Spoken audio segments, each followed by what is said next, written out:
ఈరోజు ఆంధ్రప్రదేశ్ 6వ తరగతి తెలుగు పాఠ్య పుస్తకంలోని కవి పరిచయాలను చూద్దాం. అమ్మఒడి రచయిత బాడిగ వెంకట నరసింహారావు. అమ్మఒడి పాఠ్యభాగ రచయిత ఎవరంటే బాడిగ వెంకట నరసింహారావు. బాడిగ వెంకట నరసింహారావు గారి కాలం 15/8/1913 నుంచి 6/1/1994 వరకు. బాడిగ వెంకట నరసింహారావు గారి కాలం 15/8/1913 నుంచి 6/1/1994. బాడిగ వెంకట నరసింహారావు ఎక్కడ జన్మించారు? కృష్ణా జిల్లాలోని కౌతరంలో.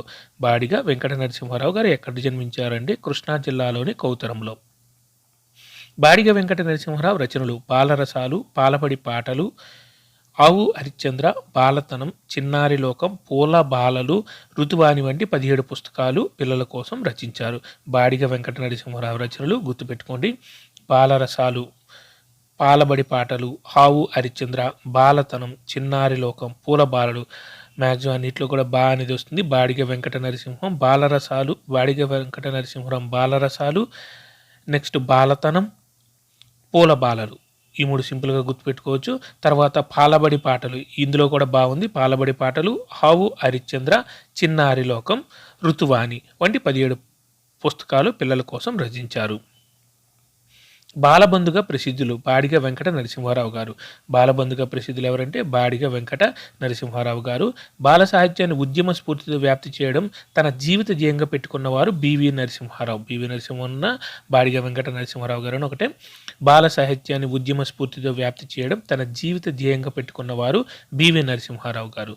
వింజమూరు లక్ష్మీ నరసింహ రాసిన అనార్కిలి నాటకంలో అనార్కిలి పాత్ర ధరించి అనార్కిలి నరసింహారావుగా ఖ్యాతి గడించింది ఎవరంటే బివి నరసింహారావు. బివి నరసింహారావు గారు బాలబంధుగా ప్రసిద్ధులు. నెక్స్ట్ అనార్కిలి నరసింహారావు గారు కూడా ప్రసిద్ధులు. ప్రస్తుత పాఠ్యభాగం ఇందులో ఉందంటే బాలబంధు బివి నరసింహారావు సంపూర్ణ రచనలు 2వ సంకలనంలోనిది. ప్రస్తుత పాఠ్యభాగం ఇందులో ఉందంటే బాలబంధు బివి నరసింహారావు సంపూర్ణ రచనలు 2వ సంకలనంలోనిది. తృప్తి రచయిత సత్యం శంకరమంచి. ఈయన కాలం 3/3/1937 నుంచి 21/5/1987 వరకు. తృప్తి రచయిత ఎవరంటే సత్యం శంకరమంచి. 3/3/1937 నుంచి 21/5/1987 వరకు. సత్యం శంకరమంచి ఎక్కడ జన్మించారంటే గుంటూరు జిల్లా అమరావతిలో. సత్యం శంకరమంచి ఎక్కడ జన్మించారంటే గుంటూరు జిల్లా అమరావతిలో. సత్యం శంకరమంచి రచనలు: అమరావతి కథలు. ఈయన అమరావతిలో జన్మించారు. అమరావతి కథలు రచించారు. కార్తీక దీపాలు కథా సంపుటాలు. ఈ 2 అమరావతి కథలు, కార్తీక దీపాలు అనేవి కథా సంపుటాలు. రేపటి దారి, సీత స్వగతాలు, ఆఖరి ప్రేమ, ఎడారిలో కలువ పూలు మొదలైనవి నవలలు. ఈయన నవలలు ఏంటంటే రేపటి దారి, సీత స్వగతాలు, ఆఖరి ప్రేమ, ఎడారిలో కలువ పూలు అనేవి నవలలు. హరహర మహాదేవ నాటకం, దినవార పత్రికలు అనేక వ్యాసాలు కూడా రచించారు. ఈయన రాసిన నాటకం ఏంటంటే హరహర మహాదేవ. సత్యం శంకరమంచి గారి నాటకం హరహర మహాదేవ. సత్యం శంకరమంచి ఎప్పుడు అమరావతి కథలకు రాష్ట్ర సాహిత్య అకాడమీ పురస్కారం అందుకున్నారు? 1979లో.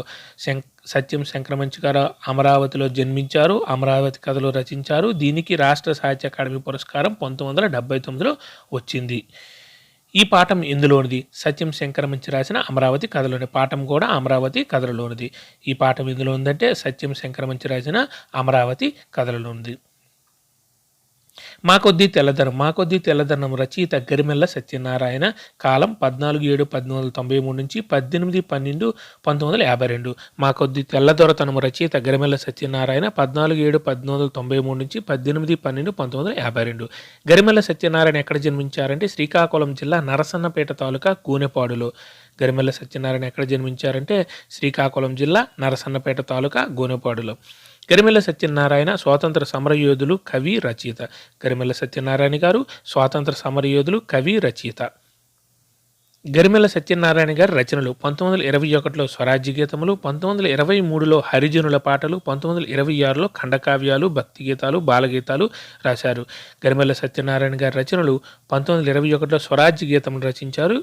హరిజనుల పాటలు ఎప్పుడు రచించారంటే 1923లో, ఖండకావ్యాలు 1926లో, ఇంకా భక్తి గీతాలు, బాలగీతాలు కూడా రచించారు గరిమెల్ల సత్యనారాయణ గారు. దండాలు భరతమాత, మాకొద్దీ తెల్లతరం అనే గేయాలతో సామాన్య ప్రజల్లో సైతం స్వాతంత్ర ఉద్యమం చైతన్యాన్ని కలిగించిన జాతీయ కవి గరిమెల్ల సత్యనారాయణ.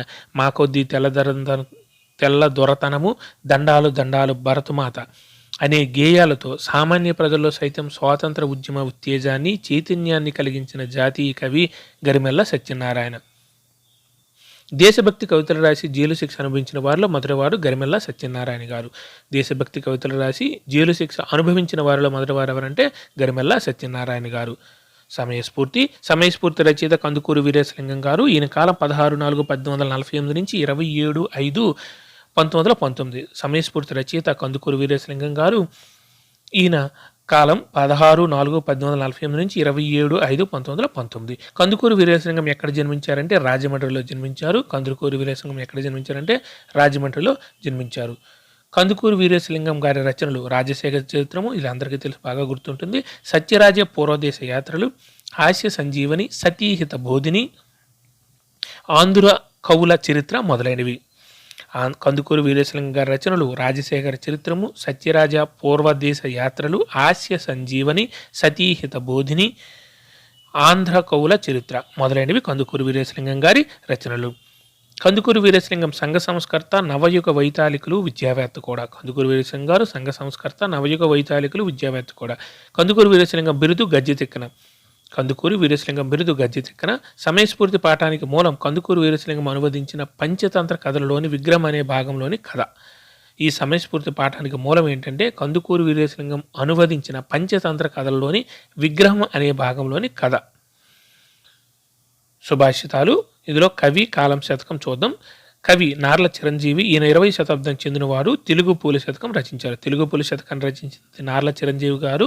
ఈయన 20వ శతాబ్దానికి చెందినవారు. వేమన 17వ శతాబ్దం వేమన శతకం. వేమన శతకం రచించినది వేమన. ఈయన 17వ శతాబ్దానికి చెందినవారు. కరుణశ్రీ 20వ శతాబ్దం తెలుగు బాల శతకం. తెలుగు బాల శతకం రచయిత కరుణశ్రీ గారు. ఈయన 20వ శతాబ్దానికి చెందినవారు. బద్దెన 13వ శతాబ్దం సుమతి శతకం. సుమతి శతకం రచయిత బద్దెన. ఈయన 13వ శతాబ్దానికి చెందినవారు. పక్కి అప్పల నరసింహం. ఈయన 17వ శతాబ్దం కుమార కుమారి శతకాలు రచించారు. కుమార కుమారి శతకాలు రచించినది పక్కి అప్పల నరసింహం. ఈయన 17వ శతాబ్దానికి చెందినవారు. కాళికాంబ సప్తసతి. ఈయన శతకం రచయిత పోతులూరు వీరబ్రహ్మం గారు. ఈయన 17వ శతాబ్దానికి చెందినవారు. మారద వెంకయ్య 16వ శతాబ్దం భాస్కర శతకం. భాస్కర శతకం రచయిత మారద వెంకయ్య గారు. ఈయన 16వ శతాబ్దానికి చెందినవారు. కంచర్ల గోపన 17వ శతాబ్దం దాశరథి శతకం. దాశరథి శతక రచయిత కంచర్ల గోపన గారు. ఈయన 17వ శతాబ్దానికి చెందినవారు. మమకారం రచయిత చిలుకూరి దేవపుత్ర. ఈయన 24/4/1952 నుంచి 18/10/2016 వరకు. ఈయన కాలం. మమకారం రచయిత చిలుకూరి దేవపుత్ర 24/4/1952 నుంచి 18/10/2016 వరకు. చిలుకూరి దేవపుత్ర ఎక్కడ జన్మించారంటే అనంతపురం జిల్లా కాల్వపల్లిలో. చిలుకూరి దేవపుత్ర గారు ఎక్కడ జన్మించారంటే అనంతపురం జిల్లా కాల్వపల్లిలో జన్మించారు. చిలుకూరి దేవపుత్ర గారి రచనలు ఏకాకి నౌక చొప్పుడు, చివరి మనుషులు, బంది, వంకర టింకర, 6 గ్రాసులు మొదలైన కథా సంపుటాలు. అద్దంలో చందమామ, పంచమం ఈయన రాసిన నవలలు. చిలుకూరి దేవపుత్ర గారి నవలలు ఏంటంటే అద్దంలో చందమామ, పంచమం అనే దాన్ని గుర్తుపెట్టుకోండి. చిలుకూరి దేవపుత్ర కథా సంపుటాలు ఏంటంటే ఏకాకి నౌక చప్పుడు, చివరి మనుషులు, బంది, వంకర టింకర, 6 గ్రాసులు. ఈ పాఠం ఎలాగో 6 గ్లాసు ఉంది. ఆ మొదలైన కథా సంపుటాలు రచించారు. చిలుకూరి దేవపుత్ర గారి పురస్కారాలు, బహుమతులు. 1996లో పంచమం నవలకు ఆట అమెరికా తెలుగు అసోసియేషన్ వారి నవలల పోటీలో తృతీయ బహుమతి లభించింది ఈ పంచమం నవలకు. ఇప్పుడు 1996లో. 2000 సంవత్సరంలో పొట్టి శ్రీరాములు తెలుగు విశ్వవిద్యాలయం వారి ధర్మనిధి పురస్కారం. ఈయనకి 2000 సంవత్సరంలో పొట్టి శ్రీరాములు తెలుగు విశ్వవిద్యాలయం వారి ధర్మనిధి పురస్కారం లభించింది. 2001లో చాగంటి స్వామియాదుల స్ఫూర్తి సాహితీ సత్కారం లభించింది. ఆంధ్రప్రదేశ్ గుర్రం జాషువా పురస్కారం కూడా లభించింది. 2001లో చాసో స్ఫూర్తి సాహితీ పురస్కారం, ఆంధ్రప్రదేశ్ గుర్రం జాషువా పురస్కారం కూడా లభించింది. ఎవరికంటే చిలుకూరి దేవపుత్ర గారికి. 4-5 సార్లు రిపీట్ చేయండి, గుర్తుంటాయి. ఈ పాఠం ఎందులోనిది? చిలుకూరి దేవపుత్ర రచించిన 6 గ్రాసులు అనే కథా సంపుటిలోనిది. ఈ పాఠం ఎందులో ఉందంటే చిలుకూరి దేవపుత్ర రచించిన 6 గ్రాసులు అనే కథా సంపుటిలోనిది. తర్వాత మేలుకొలుపు రచయిత కుసుమ ధర్మన్న. 17/3/1919 నుంచి 1946 వరకు. మనం చేయడానికి ఏమీ లేదు, ఫ్యాక్ట్ బేస్డ్ క్వశ్చన్స్ కాబట్టి కంపల్సరీగా 10 సార్లు చదివి గుర్తుపెట్టుకోవాల్సిందే. ఇందులో ఎక్స్ప్లెయిన్ చేయడానికి ఏమి ఉండదు. మేలుకొలుపు రచయిత కుసుమ ధర్మన్న. 17/3/1946 నుండి 1945 వరకు. కుసుమ ధర్మన్న ఎక్కడ ఎవరికి జన్మించారంటే రాజమహేంద్రవరంలోని లక్ష్మీవారపేటలో కుసుమ నాగమ్మ వీరస్వామి దంపతులకు జన్మించారు. కుసుమ ధర్మన్న ఎక్కడ ఎవరికి జన్మించారంటే రాజమహేంద్రవరంలోని లక్ష్మీవారపేటలో కుసుమ నాగమ్మ వీరస్వామి దంపతులకు జన్మించారు. కుసుమ ధర్మన్న వైద్య విద్వాన్, సంస్కృతం, ఆంగ్లం, హిందీ, ఉర్దూలలో పాండిత్యం కలవారు. కుసుమ ధర్మన్న వైద్య విద్వాన్, సంస్కృతం, ఆంగ్లం, హిందీ, ఉర్దూలలో పాండిత్యం గలవారు. కుసుమ ధర్మన్న రచనలు: నిమ్నజాతి ముక్తి తరంగిణి, నల్ల దొరతనం, హరిజన శతకం, మాకొద్ది తెల్ల దొరతనం. ఇక్కడ మాకొద్ది తెల్ల దొరతనం, నల్ల దొరతనం అని ఉంది చూసారా. కుసుమ ధర్మన్న రచనలు: నిమ్నజాతి ముక్తి తరంగిణి, నల్ల దొరతనం, హరిజన శతకం, మాకొద్ది నల్ల దొరతనం. అక్కడ తెల్ల దొరతనం, ఇక్కడ నల్ల దొరతనం గుర్తుపెట్టుకోండి. కుసుమ ధర్మన్న రచనలు: నిమ్నజాతి ముక్తి తరంగిణి, నల్ల దొరతనం, హరిజన శతకం, మాకొద్ది నల్ల దొరతనం.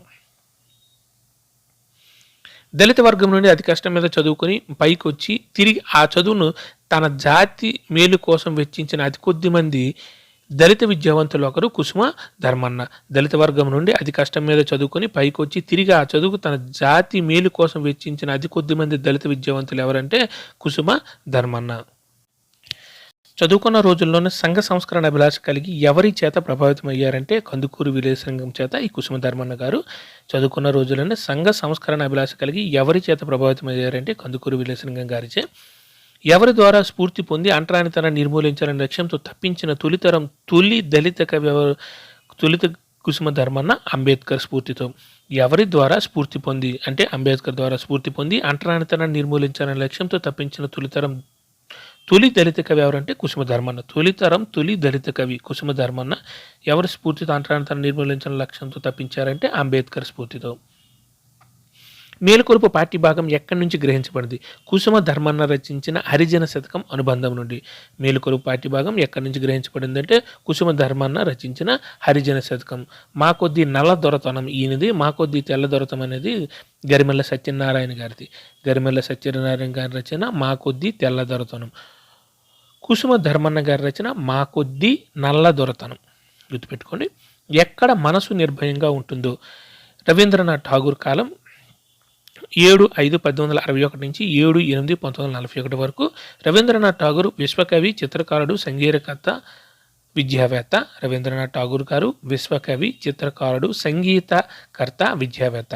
బెంగాలీ ఇంగ్లీషుల్లో అన్ని సాహిత్య ప్రక్రియల్లోనూ విస్తృతంగా రచన చేసింది రవీంద్రనాథ్ ఠాగూర్. బెంగాలీ ఇంగ్లీషులు ఏ భాషలో అన్ని సాహిత్య ప్రక్రియల్లోనూ విస్తృతంగా రచన చేశారంటే రవీంద్రనాథ్ ఠాగూర్ గారు. ఎప్పుడు ఆయన రచించిన గీతాంజలికి నోబెల్ సాహిత్య బహుమానం పొందారంటే 1913లో.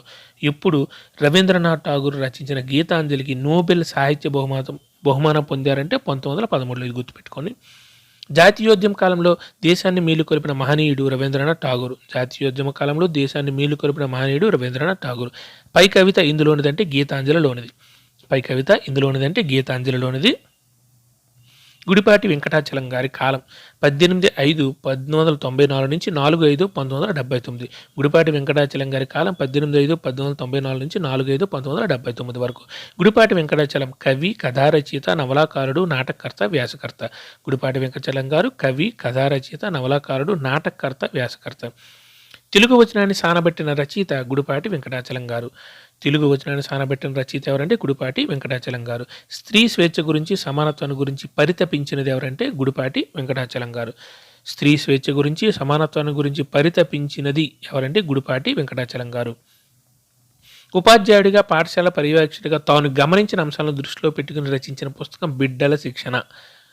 ఉపాధ్యాయుడిగా, పాఠశాల పర్యవేక్షకుడిగా తాను గమనించిన అంశాల దృష్టిలో పెట్టుకుని రచించిన పుస్తకం బిడ్డల శిక్షణ.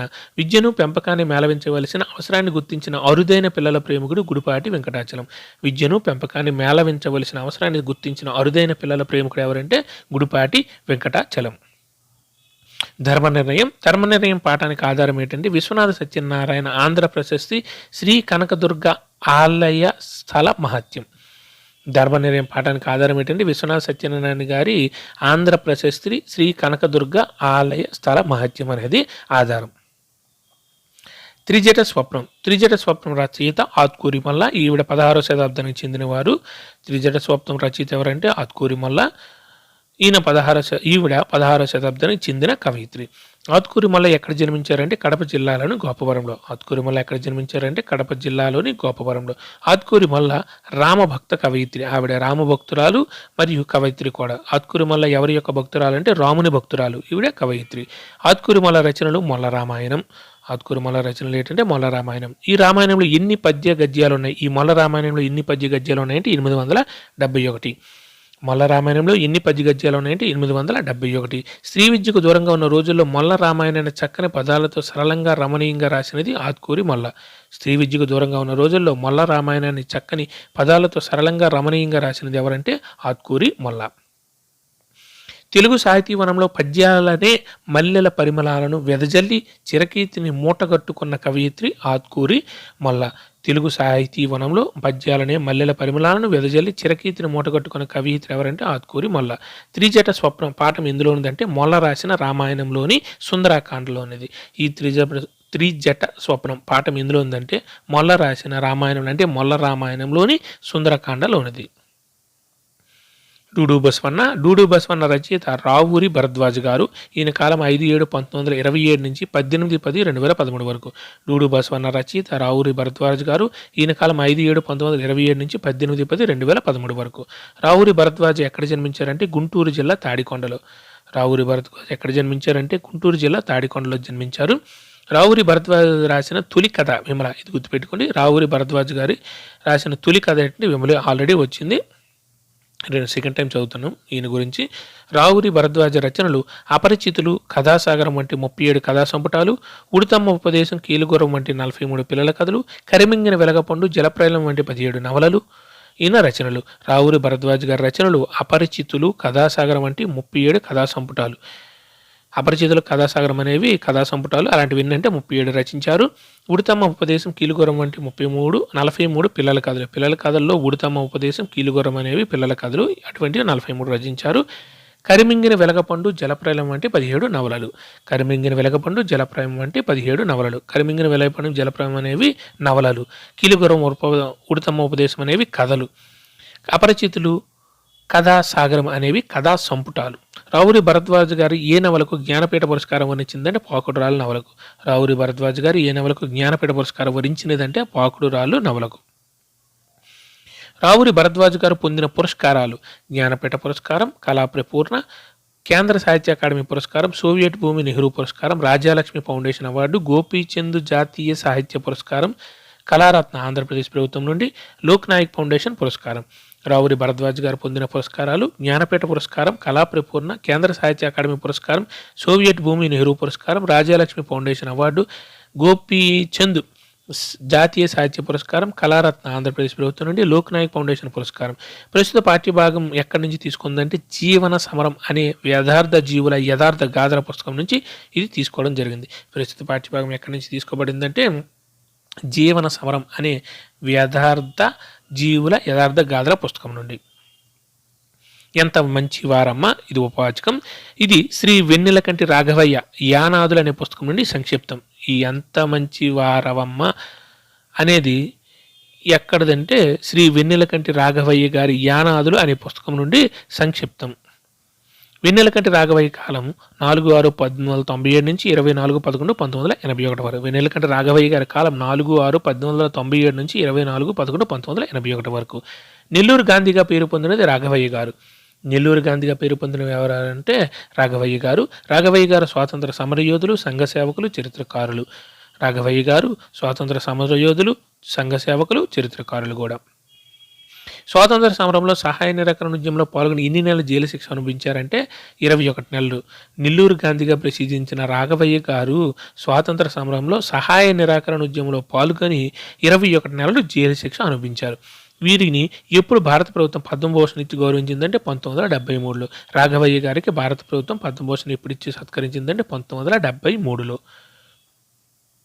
రాఘవయ్య గారి రచనలు: యానాదులు, భారతదేశంలో ఆదివాసుల వంటి 22 పుస్తకాలు, తెలుగులో అడవి పూలు, నాగులు, చెంచులు, సంచార జాతుల వంటి 10 పుస్తకాలు రాశారు.